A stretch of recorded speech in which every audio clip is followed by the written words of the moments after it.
A speed networking event there as well, and that was the opportunity for merchants to actually speak to affiliates really closely.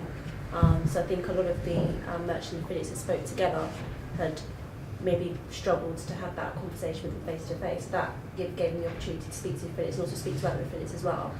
So these events are really useful for you to attend and get your message out there. So how often do you have this? Well, the one at TFM, was that the second time we've done that? That's the second time we did it. Yeah. I believe we've got another one happening at the AFU event. That's happening, the AFU Expo in October. October, yeah. So that's another. If you've not been to an AFU Expo, it's very good. From a merchant's perspective and an affiliate's perspective, as a merchant you go there and you get to meet so many new affiliates, not just your existing ones but new ones as well. And from not only that, but there are loads of seminars that are happening, so depending on what you're interested in or depending on what you want to find out, you can go to these events and get a lot of insight, and then swap ideas with other like-minded merchants both within your industry and outside your industry as well. People are quite open and approachable, so it's a very good event. And as an affiliate, you just get to meet so many affiliates there. Just from meeting the affiliates, I think from that perspective is a good event to go to. Another one is the TFMA event. That's going to be, the next one's going to be next March. It's a free event. Happens at Earls Court every year, and it's run over 2 days. We ran the speed networking event there in March, and that went down very well. In fact, we had other networks trying to get into our speed networking event. Initially, it was only going to be on the first and second day, but we ran it twice on both days, so it went really well. Okay, well, I mean, Lawrence, and I think you was going to say something. So in terms of communication, what works best for you? Yeah, certainly. I mean, we do welcome newsletters and things, but I can understand AJ's sort of reluctance because I'm pretty sure most of us here work with. I mean, HouseCharm works with 200 to 300 different affiliate programs, and literally the sheer volume of mail coming into our mailboxes. I mean, it does make it very difficult to pick out, the good offers from the bad, and often miss, probably some of the best deals around because just of the sheer volume. So it does.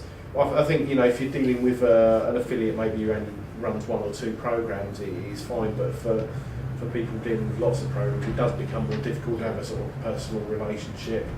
And certainly sometimes for the affiliate to initiate that, usually if we get a call from a merchant, we'll do everything to accommodate them, but quite often we won't hunt down a merchant and contact them ourselves because we've already got so many other things, that we're already dealing with.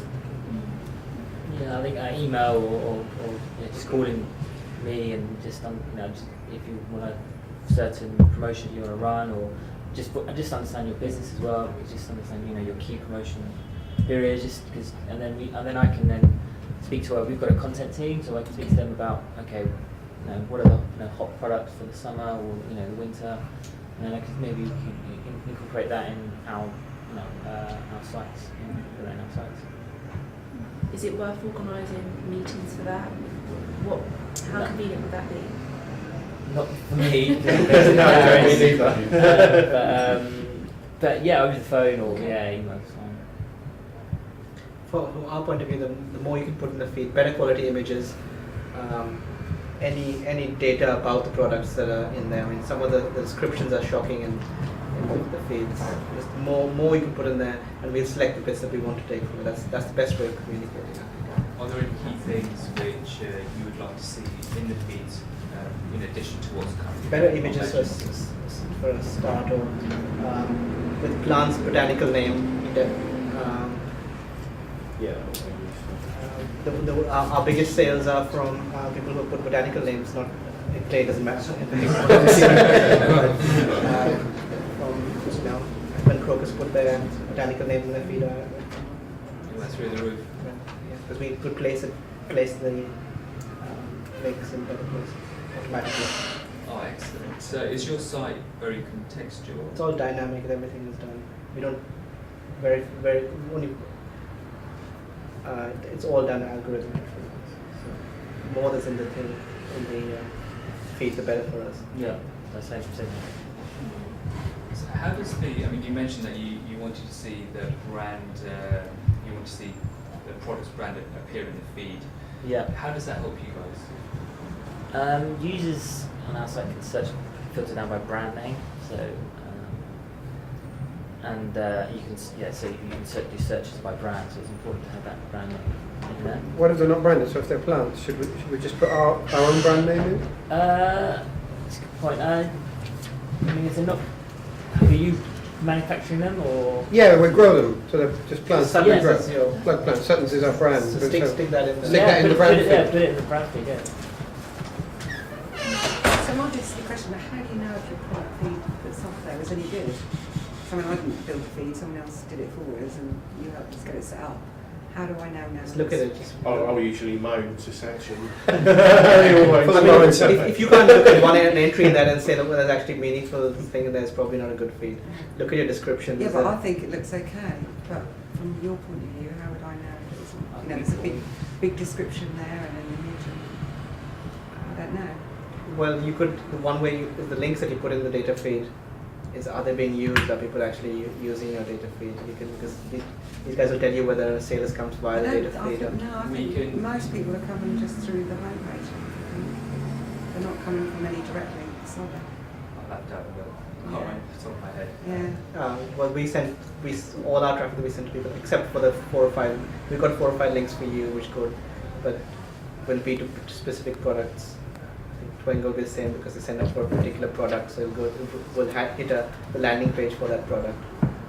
I can send you our feed specification. We've got a document. You can just speak to your IT guy about I formatting. think you might need to look at our feed again. I think I've got a question. It's really for my voucher because being such a big affiliate. What is convenient for my voucher codes in terms of communication? What would you say is the best way for merchants to communicate with you? I think, I mean, we have obviously thousands of Yeah, merchants, you so do. I mean, I completely agree. I think just an email or a phone call and just keep it as concise as possible, really, because we'd have lots to go through. Just send us the best offer that you can and the time period, and we'll endeavour to get back to you as soon as we can, really. But I mean, at the moment we're growing a bit differently, so we'll have an actually dedicated account manager soon, whereas at the moment there's a couple of just hands on deck.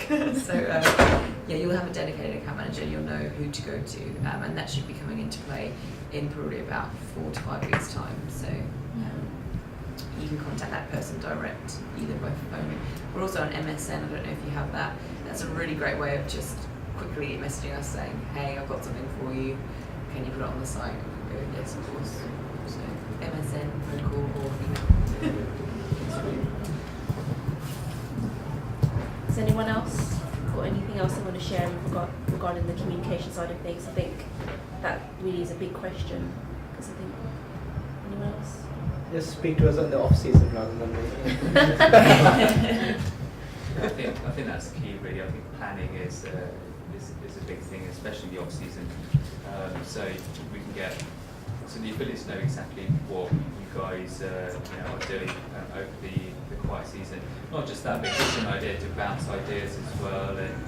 And if you want the affiliate to get to increase the level of throughput during that period, then it's a good chance to discuss those ideas with them as well, and how they can go about doing it, what things need to be prepared, and having that time on your hands is great to do it, because as soon as you hit your key season, that's when it'll get really busy, and trying to get things done, even if it's reactive, can be very, very difficult.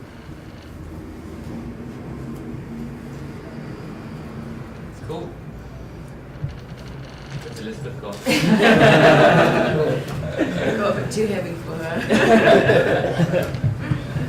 I think that was the final question for today. Everyone's looking at me. Time's lunch. I think just be prepared next door. So we should be able to go over it in a short while to have a bite to eat. But yeah, I'd just like to sort of say thank you to everyone for coming down today. Really appreciate everyone making time to come down. I know quite a few of you have come in from far and wide, starting very early this morning. Hope everyone's found it beneficial and you've been able to make some good contacts today. And please help yourself with some biscuits. You know, the biscuits just haven't been touched.